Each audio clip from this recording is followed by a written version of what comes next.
Hello, and welcome to another episode of Solipsist Watched, where this week I watched Overlord from 2018.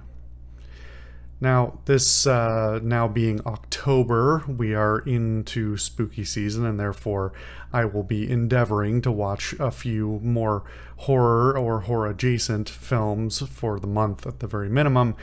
And in keeping with my ongoing trend of, let's call it anti-fascism, I decided that we would watch this movie, which is actually one of multiple movies on my to-watch list that fall into the growing Nazi zombie genre. This movie came out in 2018 to not a lot of fanfare, I think, and I think it was generally reasonably well received, but not considered to be particularly remarkable. I actually don't recall when I heard about it first, so I'm just going to gloss over that. But it's remained on my list for one reason or another. And it's definitely a curiosity. This is not directed by J.J. Abrams, but it's coming from his production company, and it definitely has some flavor that feels like his. He is a producer on the film, and he does have a history of being a producer on a lot of things that end up looking a little like his stuff, but I won't speculate too much about that for better or for worse. But it is an interesting movie in a couple of ways.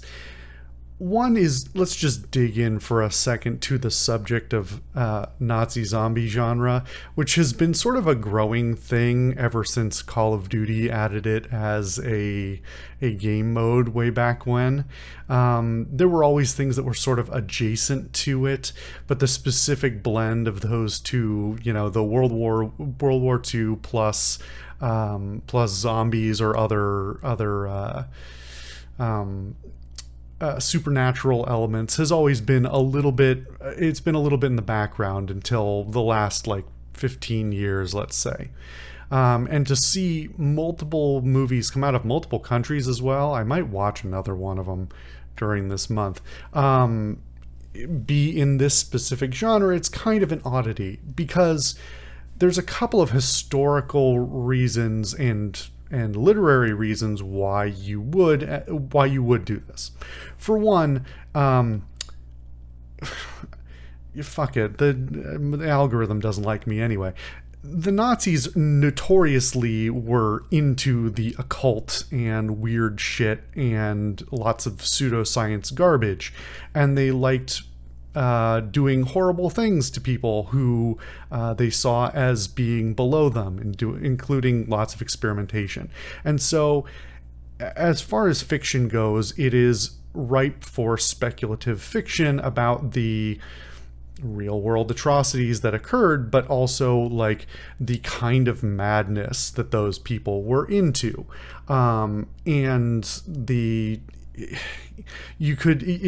There's a whole debate to be had about whether that's tasteless or not.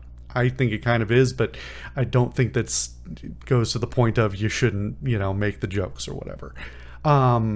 It's an interesting artistic point on that front.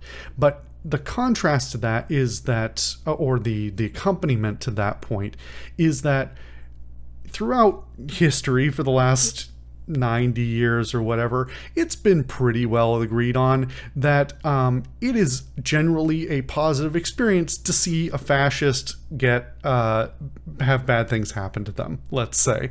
And so that has been a big motivator, or it's a reasonable excuse for a lot of different genres to make them bad guys in a lot of things, because it's kind of unequivocal.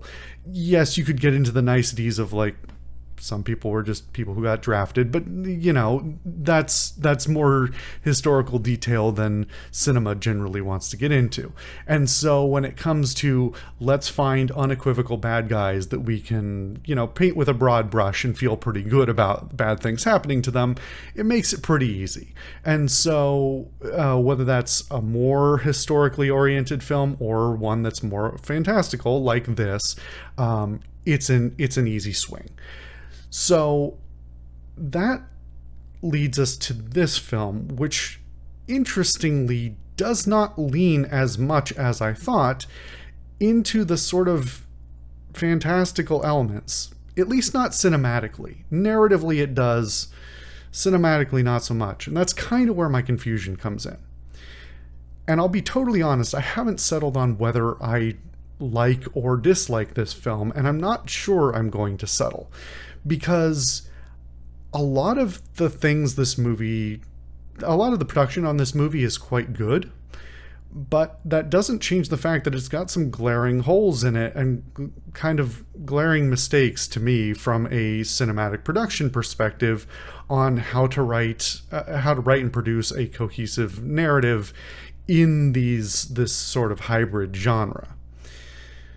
I'll put a pin in that, and we'll come back to probably a full spoilers discussion of the plot line. The plot is not that complicated, and frankly, I don't think anything I'm going to discuss will spoil it if you do want to watch it. But I'll signpost that when I actually get to it. The actual production on this movie is quite good, and I don't think it had a huge budget. This movie definitely has a budget. Let me see. Budget of $38 million with a box office of $41 million, apparently, according to Wikipedia. So that's not big money, but that's not little money either. That's more than a low budget or lowish budget movie, but for a Bad Robot production, that seems about where I would expect it to be. And so there's definitely a good chunk of money going into this, but it's not trying to be a huge blockbuster. It's not trying to be bombastic. It's not trying to be super over the top and like the genre winner by any serious means. It's also a niche enough genre that people who are willing to watch both war films and horror films, that's sort of a target audience that is not so enormous that you can make it in like the 200-300 million plus kinds of budgets. But they do a lot right with this production, I think. They keep the context for the movie fairly limited.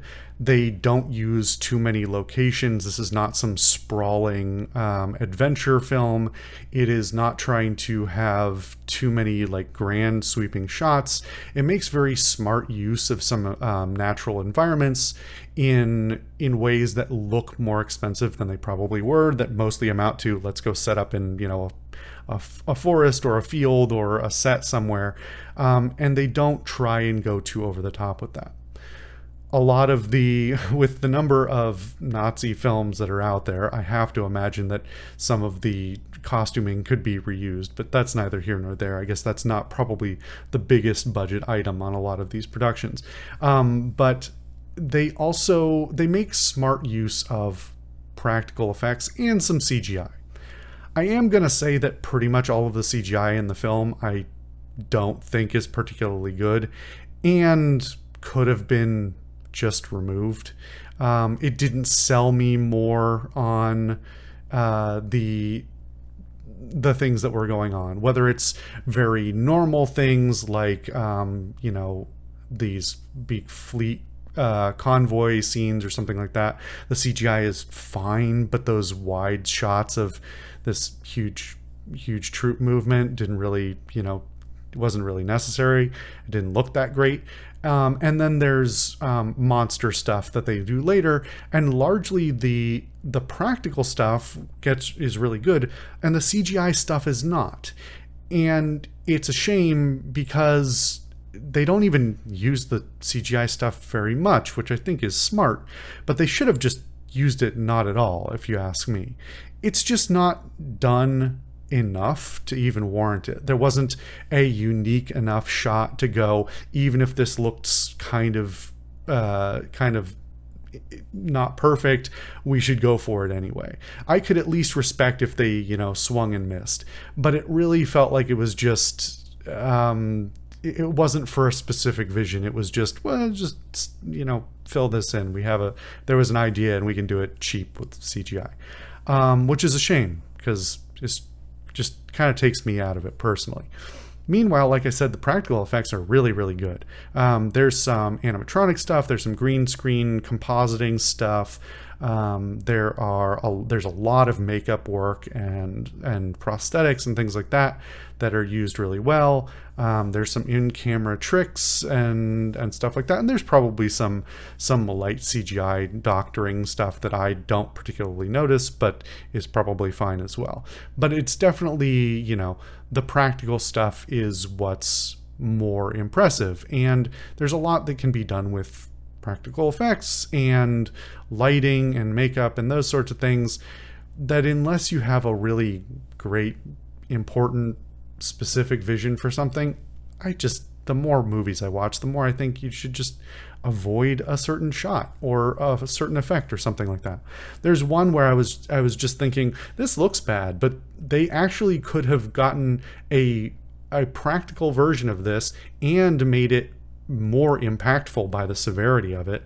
If they had just gotten a contortionist instead, you could even if you wanted to keep the original actor, you could do some digital compositing of the actor's head on a contortionist's body. But contortionists are very impressive, the way many of them can twist their bodies.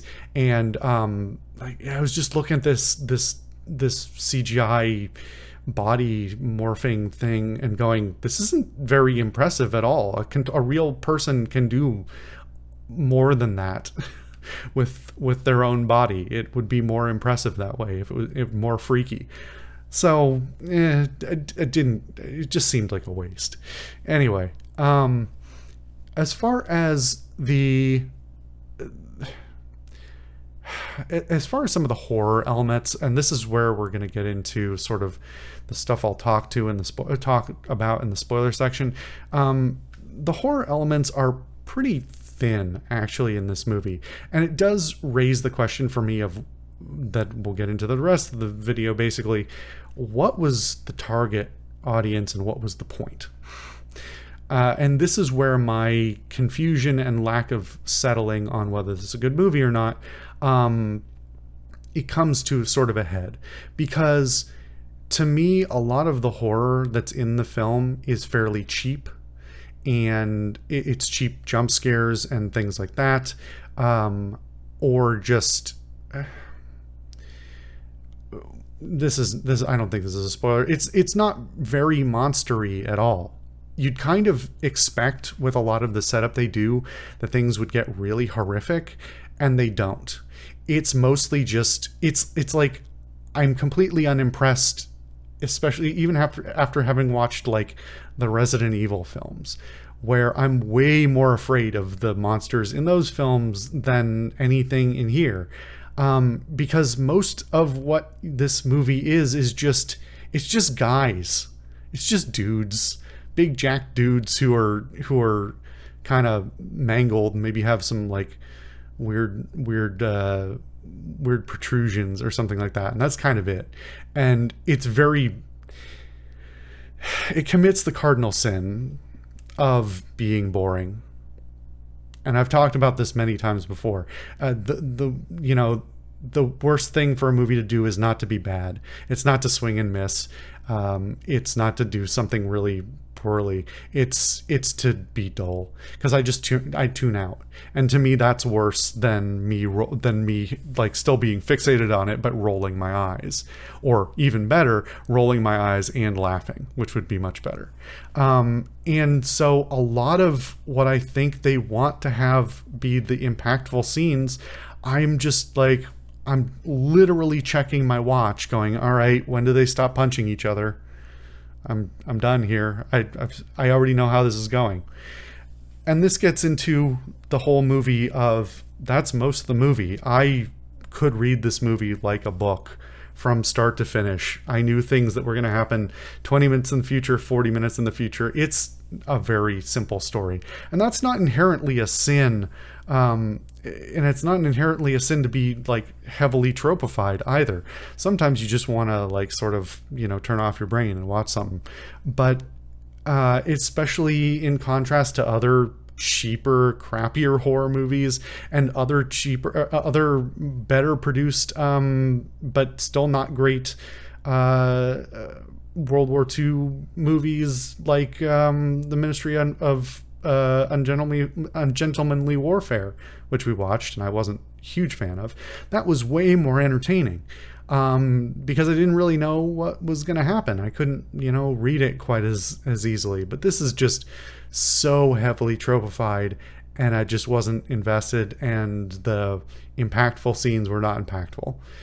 And that's really where this movie falls apart for me, because it didn't impact me as a war movie, and it didn't impact me as a horror movie.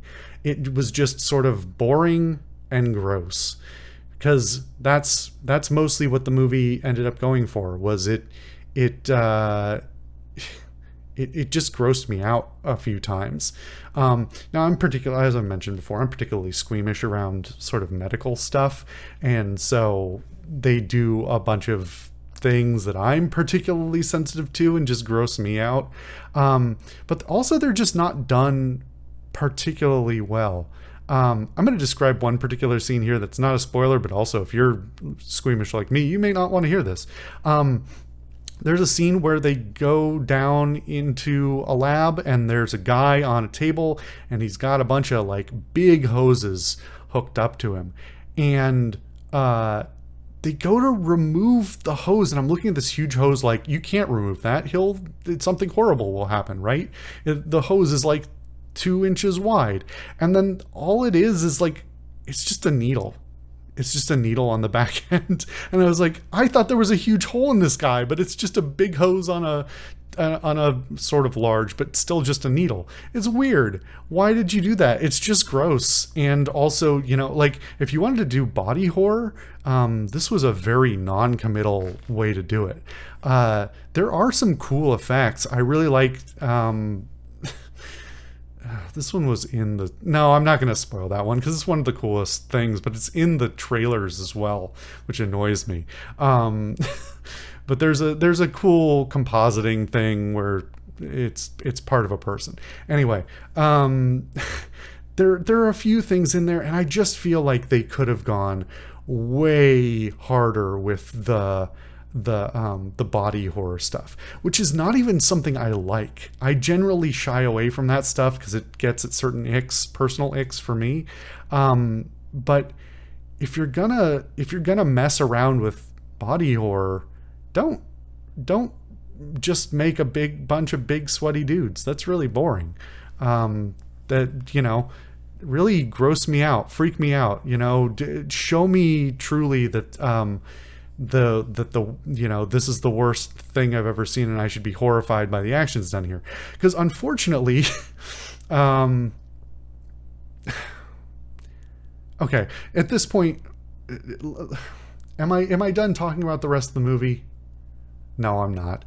Let me talk about the rest of the production, and I'll talk about the specific contrast between the horror and the non-horror aspects of this movie. Okay, so production-wise, the practical effects are very good. Acting's pretty good. It's very heavily tropified, and the script is okay. It's not great. It's not terrible. It's very modern. It's a very modern sounding dialogue. It doesn't sound like it's accurate to the period in any way. And that's kind of fine. It's just, that's a choice, I guess. It's also not trying to be particularly historically accurate, and I actually think that's a good thing. I like the diverse cast. I think that's fun. It's, again, not trying to be historically accurate, but makes for a more engaging dynamic between characters if they can sort of shed some of the historical baggage around the realities of a mixed group of people in World War II and in that era in general, shedding some of that and just being able to, banter and write around that instead of having to think about it is, I think, fine, and leaves more room to do more important things. Well, at least in this context. There's plenty of places for a very deeply historically accurate and socially critical movie, but this movie ain't it. Tone-wise, this movie takes itself rather seriously under the circumstances, which I don't think is necessarily a mistake, but again, that gets into sort of this weird mixed genre where, you could play Nazi zombies as a very comedic thing, right? It's a thing that's easy to make fun of. It's a thing that's easy to get absurd and cheesy, and to let the heroic characters take that extra step towards the kind of video gamey side of things of having that like unrestricted, almost fun violence against a mindless horde of horrible things that are unequivocally okay to do violence against, that sort of thing. And so the choice to make it a pretty serious production and have almost no levity in it is an odd one, and also sort of tips the scale more in favor of it being a war movie instead of a horror movie, which is a choice I don't really agree with. As far as the sort of the rest of the production goes, cinematography's fine. Again, it looks very J.J. Abrams. I have my personal foibles with J.J. Abrams and his production style and his direction style. Again, this is not directed by him, but it's got some of his hallmarks. It's got a lot of that same kind of lighting that he likes to do. And actually, I think that's to the advantage here.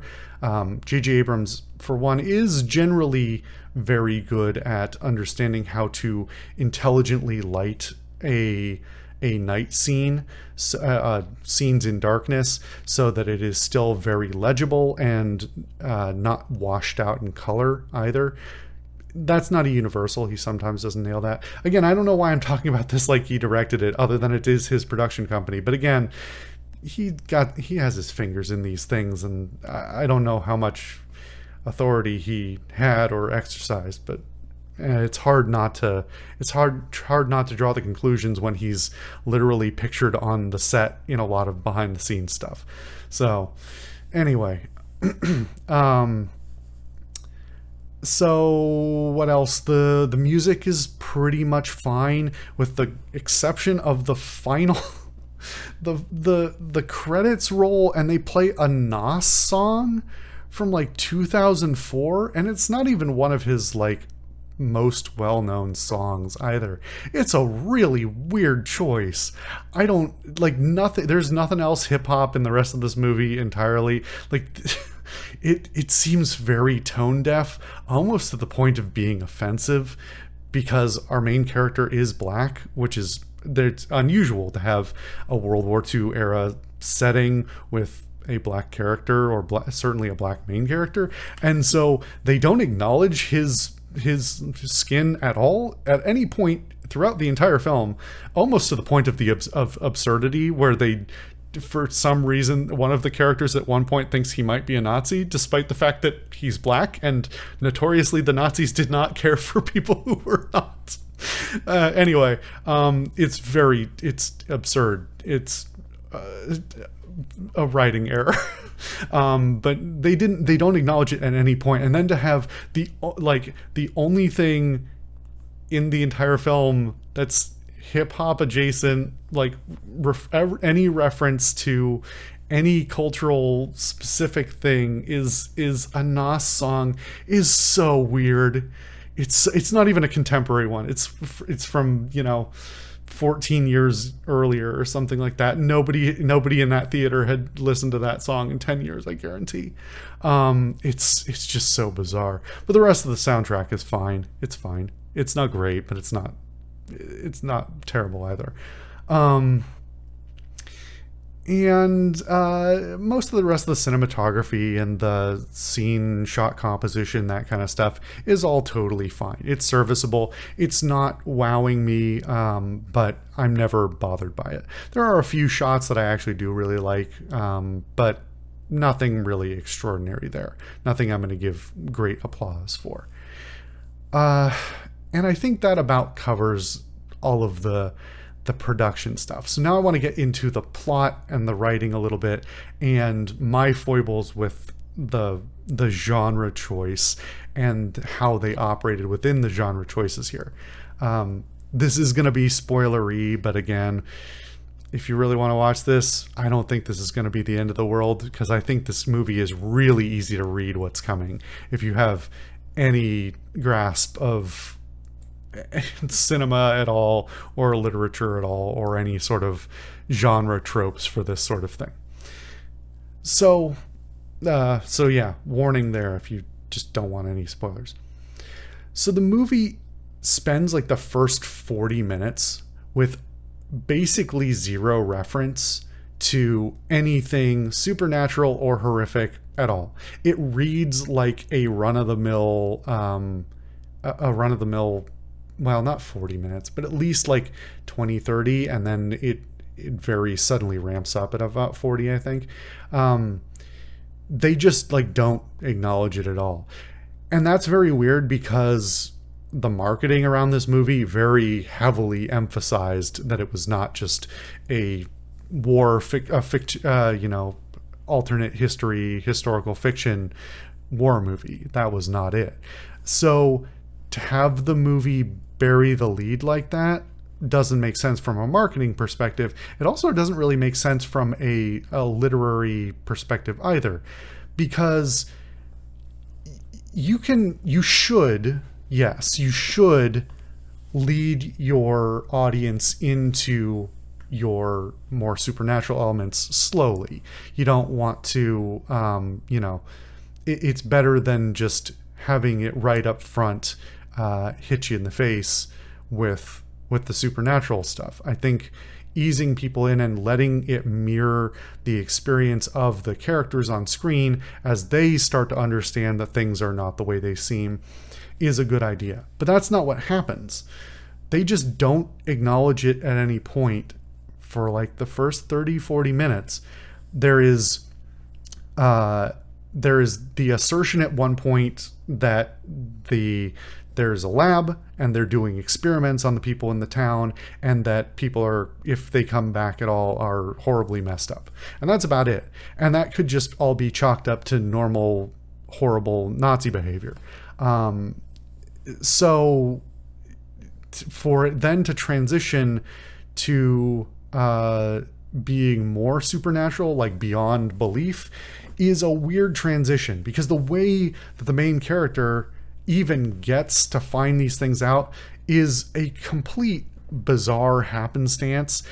They could have written 10 different ways for him to even if they wanted to do it as an accident, for him to accidentally get in that information in ways that were less contrived. It's so ridiculous the way he basically just walks his way, accidentally gets in and then walks his way through and does a little tour just to get a like visual exposition of what everything that they need to know for the movie to take its turn into horror.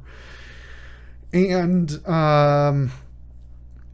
there are no consequences for it, basically. And that's where it gets all the weirder, because he finds his friend in the lab who he thought was dead, had died before landing or something like that. But his friend's there, and he does the thing I was talking about where he pulls this big tube out of him. And I thought he was just going to die there, because I thought that's the exact kind of thing I would expect from a horror movie, is like, oh, the ignorant hero thinks they're about to save somebody, but actually that person has an excruciating thing happen to them and then dies instead. But it's, this huge tube is a red herring, and it's nothing. And they just like walk out, and then he's that guy is fine. Nothing happened to him he was hooked up to this big contraption that looks, far worse than like the life sucking machine from Princess Bride. It's so much worse than that, and yet he's just like, yeah, big thumbs up. I got a little wound or whatever. It's fine. Because that would be another very normal horror turn for somebody to manage to escape what appears to be the imminent danger, only for a delayed reaction to happen and for him to turn on his fellows or something like that. But that doesn't happen. It just sort of, they get out and they're like, oh no, there's a bad lab that's super evil, and there's some things that don't make sense in the way we understand like human physiology and that sort of thing. And then also there's, I stole one of the syringes here. It's a magical syringe that we don't know what it does, because I didn't read any documents or steal any documents, and we don't get any info out of the guy we captured either, because apparently that was a plot point that is only relevant so that they can have a fist fight later, or multiple fist fights, basically. It's very contrived. There's a lot of characters making bad decisions for the sake of there needs to be a plot beat here, so somebody needs to do something dumb. And all of the characters are tropes in the first place. None of them are very fleshed out. And I'm not very invested in any of them. So I don't really care what happens to them for the most part, because they're stock characters, generally speaking. And so we go back to this not being a horror movie a lot of the time for a lot of the remainder of the film.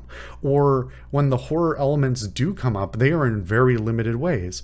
And so they don't even really they don't go back to the lab and explore it more deeply and find that there are even more horrific things going in there. They go back and they have a big gunfight, fist fight, bad situation in multiple ways kind of thing. And it's just fights. And so it totally subverts the narrative about horrific experiments and this silly horror thing about the whole reason they're doing it is because there's magical evil tar in the town, under the town, that is giving them the power to make whatever syringes that make people semi-invincible and revives the dead, that sort of thing. But they don't lean into any of that. There's no zombie hordes. There's no big plan. It's basically just war movie stock Hollywood stuff for most of the time. And so all of the horror elements are really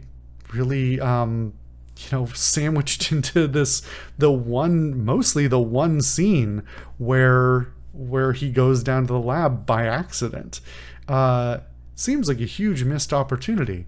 There are a few beats here and there as well where they go, oh, this person's been injected and now a bad thing happens, and they learn a little bit more, but then they never explore. It never triggers them to have any thoughts. In fact, for the most part, they don't really do what I would call a reasonable amount of questioning of the situation. They're just like, big shrug, I don't know, Nazi experiments, and then just fist fight it out. Which I guess it's fine. And I'm not saying they should necessarily be deeply curious, but at least have the standard trope of like the likes of Alien or something, where the soldier out of his element is confronted with something they don't understand and gets a little bit freaked out and says some stuff. And they kind of don't do that at all. They're just like, I don't know, another day in the army. And so it really tanks what's otherwise a pretty fine film. It's a totally serviceable war film. If they wanted to just make a movie about, this ragtag bunch of soldiers who barely scrape by, end up trapped in a town where they can't get out, but there's a super evil base here, so they're gonna make, an effort to blow it up once and for all in one sacrificial move. That's a cool, fine, serviceable narrative on its own. Likewise, there's a completely separate set of narratives you could set up for the horror element and for the sort of lab element, where this is so close to being not a war film, not a World War II film, not a Nazi film, that sort of thing, where they don't lean into the horror element at all. But if they had chosen to, they could have like foregone like the first 30 minutes of the film could just be basically thrown out. There's any number of explanations for why certain group of people is trapped in a horrific town that they don't understand with an evil lab in it. That's a narrative that works on its own. It doesn't require all the setup of World War II and and the paratroopers and all that. That's not really contingent. That's not required for the type of horror story they're telling.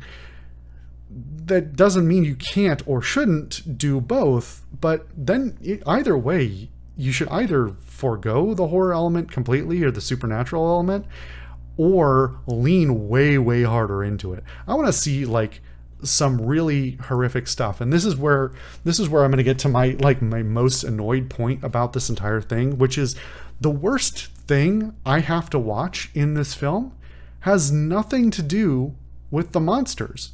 And this almost could be a point if they did it intentionally, but I know that they didn't. The worst thing I watched in this film was a Nazi officer essay a woman. And I'm watching this going, this is horrible, and I don't want to watch it. And it's actually, like, cinematically speaking, it's very well produced. But that's the worst thing in this film. Watching some monster run after a guy, or like some guy get shot or something like that, those are at least to my mind less horrific things to watch than an essay unfold on screen. So when the worst thing in your horror movie has nothing to do with your horrific, monstrous, supernatural elements, you drop the ball hardcore. Like that is your biggest sign that you screwed up, when that's the worst thing. Like I said, in a different context, I could see that being deliberate, where they go, oh, it's a commentary on how humanity can be so much worse than whatever monsters that we can imagine in our minds in fiction. But that's definitely not what they're doing here. I can't fully explain why that isn't what they're doing here. In the context of the movie, I think it's pretty clear that scene, the essay scene, basically only exists for you to as a reminder, at least to my mind, only exists as a reminder that the Nazis are awful. And this one in particular is extra awful, and whatever, deserves bad things to come to him. So yeah, having your monster narrative be completely undercut by this one scene, really dropping the ball on your horror. Because I'm not even from a scary perspective, but the atrocities committed inside that lab are so underdeveloped. Like, you only get a vague sense. You get a pretty clear but also indistinct sense that really awful things are happening. And I don't even know quite how to get around that, or how to explain in the writing, in the narrative, how to fix that. I think the proper way to fix that is probably for somebody who the audience has an attachment to, go in, and this is a trope unto itself, but somebody who you get attached to as a normal character, then get taken to the lab, have horrible things happen to them, and then have to see the results, right? Because that adds a very distinct element of humanity. Because instead what you get is it's a lot of people you don't know. They're just faceless, nameless individuals I don't think there's even any that you see before and after. It's just they were either outside or they're inside, and the ones inside are monsters and the ones outside are just scared. Or, well, other things. But so there's no transition. There's no sense of what happens in that place. There's no sense of the true horror, other than the sort of subtext that experimenting on human beings is unethical, right? Like that's most of the extent of the narrative explanation of the lab is very evil. And maybe that's enough, but it just seems like a huge dropped ball, a huge waste of time even to even involve the narrative about the lab, or about these supernatural elements that are never explained in any way. They never attempt to, and it doesn't even go anywhere because like I said, it just amounts at the end to mostly like burly men who seem extra angry and extra beefy, and willing to, indiscriminately harm people. That's all it gets to. It's really not much. And then the end, there's the shiny bright ending where we, they blow up the place and everybody goes home, and like the only hint of anything else sinister is like they really lay it on thick, actually, how at the end they're like, yeah, I gotta blow this place up because I don't want our side to have it either. Which, if there was any engagement before this on that narrative, might have more impact, because it's a good point. Like the Allies really did pick up a lot of the things that the Axis did, and either hire people directly on, or learn off their work, or those sorts of things. So it's a valid point, but at no point does the movie care about that prior to that moment where there's like, nah, man, this place has to go up completely. There's no way anything's allowed to survive. And then the shiny ending immediately after that, where his exact thing is explicitly validated, where some random officer is just like, there wasn't anything cool down there, was it? It's so dumb. It's just actually, the more I talk about it, the more frustrated I get with it. This is a better movie if you take any number of elements out of it. It's actually very well produced. It's totally serviceable in a bunch of different ways. With some additional tweaks, it gets much, much better. But as it is, it's just a hodgepodge that turns into less than the sum of its parts. It's a bummer. Anyway, I think I should stop rambling on this, but yeah, I don't think this is great. But if you've watched it, let me know. Thank you for watching another episode of Solipsist Watched. I'll see you guys next time.